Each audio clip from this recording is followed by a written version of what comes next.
Welcome back, everyone, to Dad's Bedtime Stories.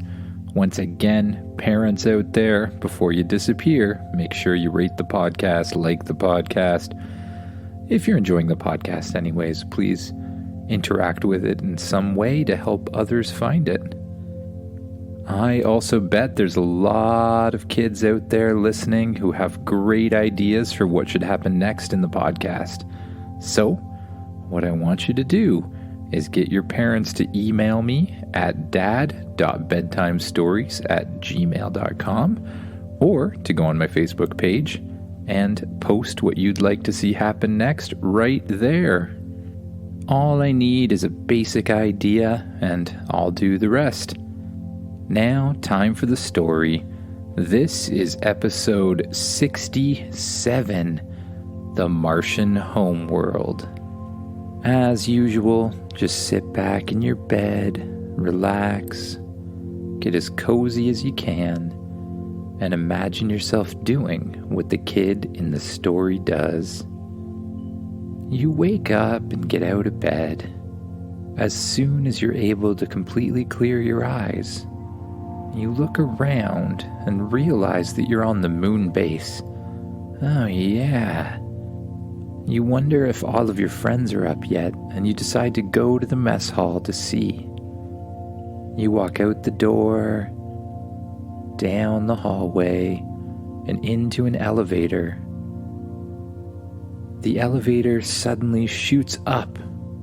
You can't really tell exactly where it's going, but before long it stops and the doors open.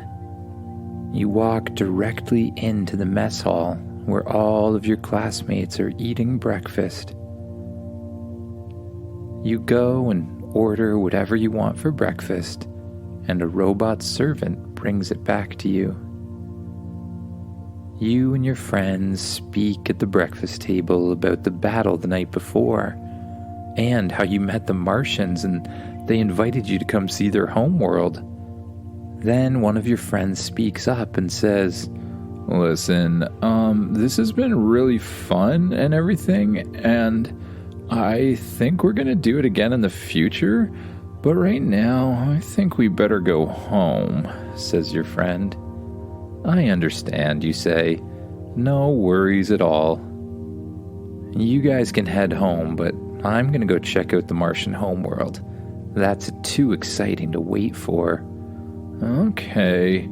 How are we going to get there?" you say. "I'll take you, don't worry." You and all of your classmates leave the mess hall.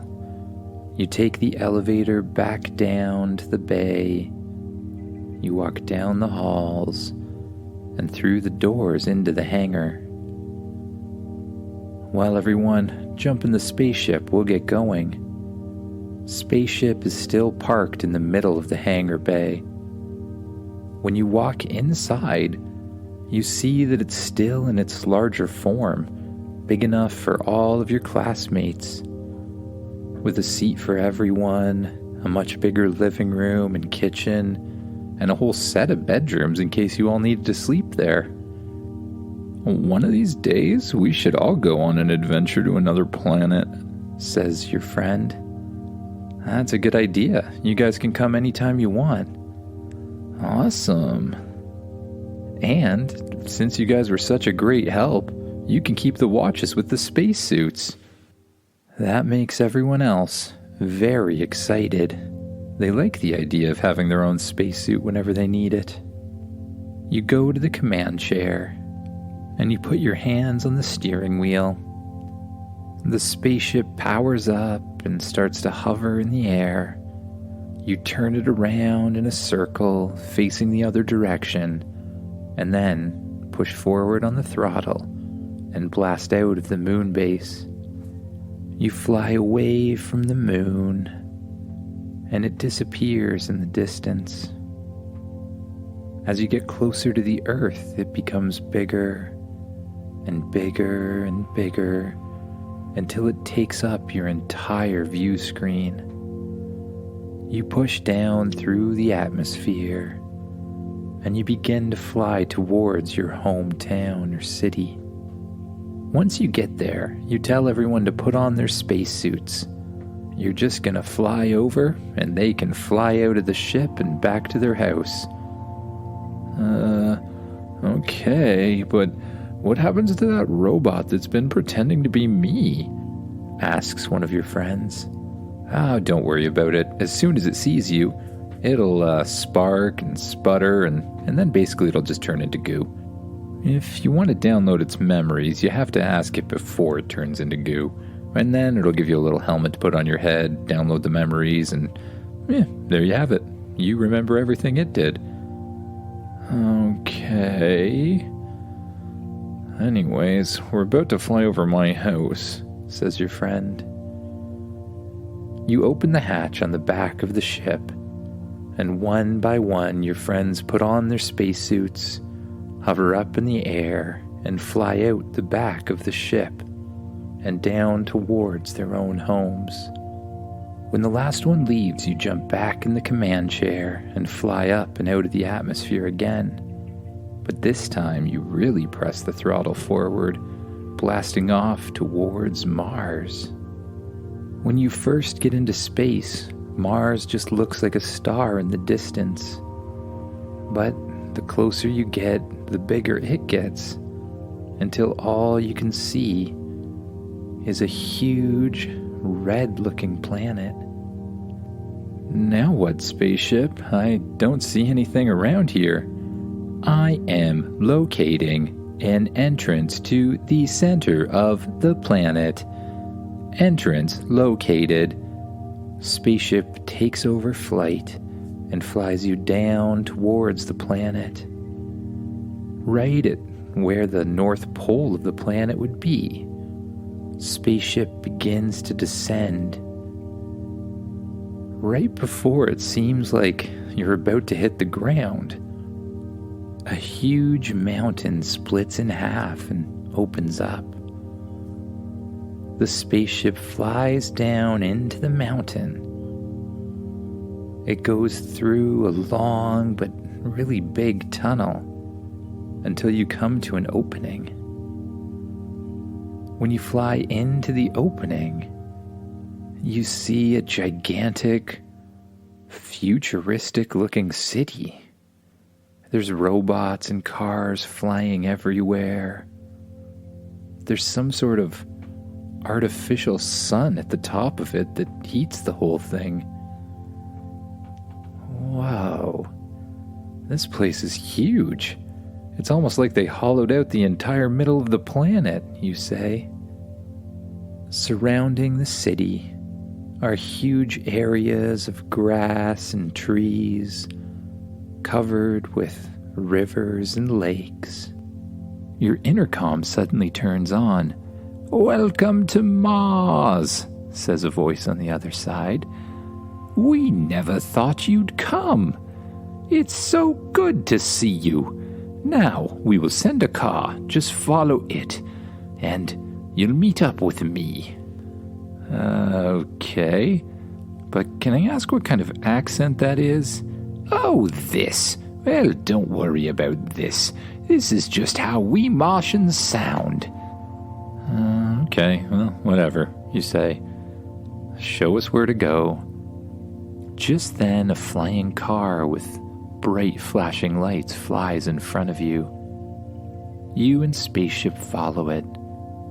It leads you to a huge tower at the center of the Martian city. On the top of the tower is a landing pad, almost like a helicopter pad. You land Spaceship there and open up the back hatch and walk out. Once you're out, the spaceship shrinks back down to the size of a toy and flies over beside you. A tall, slender gray alien walks out of a door to greet you. "Hello! I am the president of Mars." "Good to meet you," you say. The man is accompanied by a bunch of robots. Are there any other people like you here?" "There are a few, but sadly, Most of us Martians are now robots. It was difficult to save too much of the organic life, so many of my species decided to put their consciousness into robots so they would live on forever. Oh, that's pretty neat. So, most of the robots around here used to be Martians? Yes, says the alien. Now, I want to show you some of the wonderful technology we have. If you find something that hits your fancy, we may just let you bring it home. Okay, you say. You follow the alien inside the building and down a set of steps. He brings you into a huge showroom where there's a whole bunch of robots working on different things, as well as a few biological Martians. These are the technologies we've been working on. First, check this out. You see a huge circle. This is a portal. We have designed a system where we can send you from one end of the portal to another, all the way out there in outer space, explains the alien. Well, that is pretty cool, you say, but I pretty much already have one of those. You already have portal technology, says the Martian. Yeah, is that weird? Maybe this. This is a weapon that, instead of hurting your opponent, freezes it into solid ice. Yeah, that's pretty cool, but I have one of those too. Well, how about this then? This device here can replicate any food you want. It creates it out of the very particles that make up matter. Yeah, I hate to say this, but got a few of those. The Martian continues walking you around the room, showing you different technologies. A 3D printer? You have it. A hyperdrive? Got that as well. You start to think it's a bit of a bust until you come across a device you've never seen before. Well, I'm sure you already have one of these, but this is our transmorphifizer. A transmorphifizer? What does a transmorphifizer do? Well, a transmorphifizer can turn you into anything you want to be, or any animal, that is. It can turn me into any animal I want to be? Yes. Are you saying you don't have one? Asks the Martian. Oh no, I don't have one of those. Can I try it? You ask. I don't see why not, says the Martian. Just step inside there. Now, what kind of animal would you like to be? I don't know, like a cat or something? A cat, coming right up. A strange beam of light shoots down and hits you. It sends a strange tingling sensation through your body. Then your vision becomes distorted and strange, and you begin to shrink, and you transform. And before you know it, you're seeing out eyes that look a little different, sharper, or something. And you're standing on all four of your legs? You look down at your hand, and you see a paw. You curl it up towards you, and your claws stick out of it. Whoa, I have claws, you think. You feel very agile, like you could run fast and jump up high. But something makes you feel a little strange. You feel like you might not be perfectly clean, so you begin licking your paws and rubbing them on your head quickly. You hear that the nice alien man might be talking to you or something, but you can't really make out what he's saying. Maybe cats don't understand language. Oh well, that's too much to think about right now. Then, in the distance, you see something moving. You straighten up to attention, looking at the creature moving in the distance. You decide to get very low to the ground, and you walk very slowly towards it, pressing as close to the ground as you can. It sees you and starts running away, and you run after it. The mouse runs straight into an opening in the wall, and you follow it.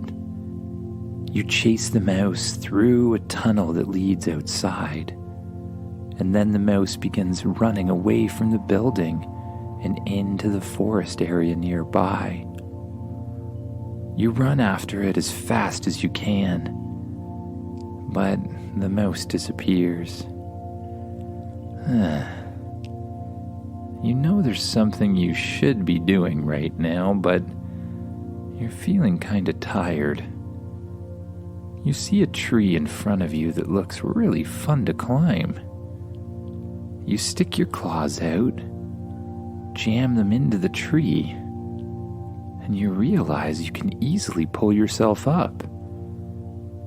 You use your back claws as well, and you scale the tree all the way up until you find a nice cozy branch. There's a branch at the top of the tree with enough room to spread out on. It feels very comfortable to lay on. You decide to test it out by clawing it a little bit. Yep, you decide this is the perfect place to sleep.